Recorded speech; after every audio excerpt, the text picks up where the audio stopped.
লজ্জা লজ্জা লজ্জা। এই যে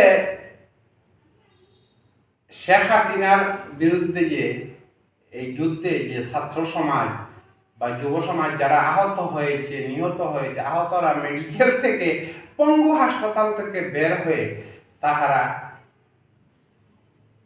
রাস্তায় গিয়া শুয়ে পড়তেছে। আমি বুঝলাম না, এত বড় একটা রাষ্ট্রের গুরুত্বপূর্ণ দায়িত্ব যারা পালন করেছে, আমি আগেই বলেছিলাম যে তাদেরকে একটা আর্থিক বেনিফিট দিয়ে দেন। যেমন রেল দুর্ঘটনা হয়েছে, এই ইন্ডিয়াই হয়, তারা 15 লাখ 20 লাখ দিয়া দেয়, দিয়া বলে ভাই আপনি আমাদের হাসপাতালে চিকিৎসা করুন, সব আপনার ফ্রি। তারপরেও আপনার যদি ভালো না লাগে এই 20 লাখ টাকা দিলাম, আপনি অন্যখানে গিয়ে চিকিৎসা করেন। সেখানে নিয়ে করাবে না থাইল্যান্ডে করাবে, ওইটা আর বলার দরকার নেই, দায়িত্ব শেষ হয়ে যায়। এই যে আহত নিহত তো 1,500-2,000-এর বেশি নেয়, আহত হিসাবে হইলে 3,000। তাদেরকে আপনারা এককালীন একটা টাকা দিয়ে দেন না কেন রাষ্ট্রীয় কোষাগার থেকে? এই কমিটি না বানিয়ে কমিটি বানানোর কোনো দরকার, রাষ্ট্রীয় একবারে তো আর তারা আর বলতে পারলো না, রাস্তায়ও শুইল না, মানুষও দেখলো না। এই একটা আর ছাত্রদের কুটা নিয়ে তারা আন্দোলন করছে, ওইটা যারা পরিষ্কারভাবে যতটা নিয়োগ হবে একেবারে একদিনে, কোনো বাইবা নাই বা রিটার্ন বাইবা একদিনে হবে সবার সামনে। এইটা আপনারা বাস্তবায়ন করুন প্রশাসন। ছাত্রদের যে জিনিসের জন্য তারা আত্মহত্যা দিয়েছে, 50-60 লক্ষ মানুষ বেকার, লিবিয়ার উপকূলে লাশ ভাসতেছে, এগুলো শিক্ষিত মানুষের লাশ ভাসতেছে 15-20 লাখ দিয়া। তাই বলতেছি, এদের তো আপনার এই যে ভুয়া মুক্তিযোদ্ধা আছে, এরাই তো আছে বোধহয় বাংলাদেশে 1.5-2 লাখ। তো ভুয়া মুক্তিযুদ্ধগুলো বাদ দেন, মুক্তিযুদ্ধ বাদ দেওয়া তো ব্যাপার নাই। আপনারা ওই যে ইন্ডিয়ান যেটা রিপোর্ট আছে, ওই রিপোর্ট ধরলেই তো হয়ে যায়। তারপরে আপনারা দেখবেন মুক্তিযোদ্ধাদের মধ্যে কিছু জোয়ান মুক্তিযোদ্ধা লাগে, তার বয়স 50, 60-62। 60-62 হলে তার যুদ্ধের সময় 8 বছর বয়সে কি যুদ্ধে গেছে, তার ব্লাডটা বাংলাদেশে টেস্ট না হবে সিঙ্গাপুর ফাটান বা বিদেশে ফাটায় টেস্ট করে দেখেন তার বয়স কত। 8-10 হইলে এই সরাসরি কাইটা দেন, এই টাকাগুলা এই ছাত্রদের দিয়া দেন বা এই ছাত্রদের দিয়া দেন এবং এই ছাত্র সমাজের উন্নতির জন্য ব্যয় করুন।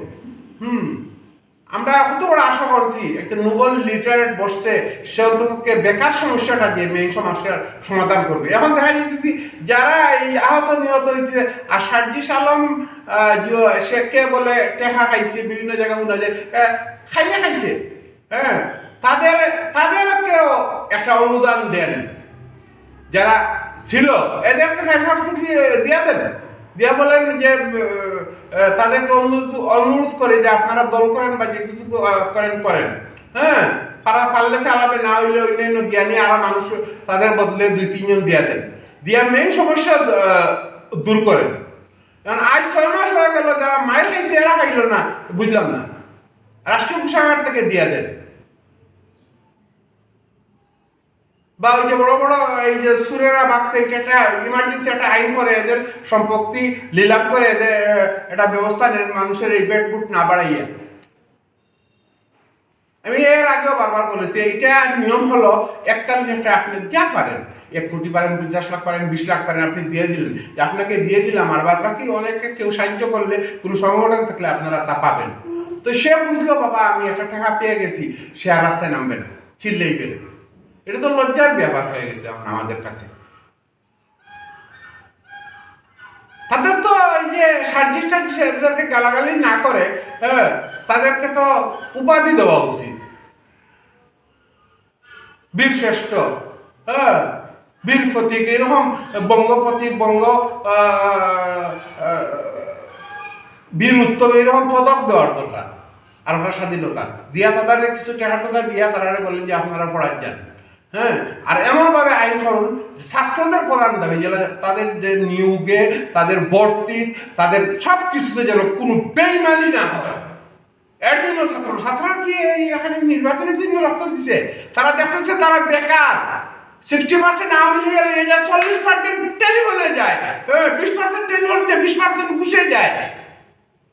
আপনারা ওই আইন করেন আগে, ছাত্রদেরও বলছি আর এবং আমাদের অভিভাবক সম্মানিত রেসপেক্টেড বর্তমানে যে উপদেষ্টা আছেন ওনাকেও বলছি, নোবেল লিটার আপনি প্রাপ্ত, আপনাকে সমস্ত বিশ্ব সম্মান করে আমরাও করি।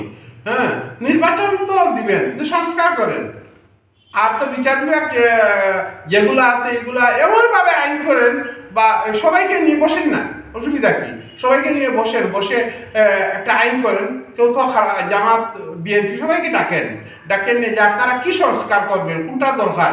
হ্যাঁ, আর নির্বাচন তো খোলা, ছাত্রবাহীদের বলছি আপনারা তো যে কোনো সময় নির্বাচন করতে পারবেন, করেন, অসুবিধা কিটা। আর আমি বেশি ক্ষুদ্র মানুষ, বেশি কথা বলতে চাই না, আমার ভুল হলে আপনারা ক্ষমা করবেন। আসসালামু আলাইকুম।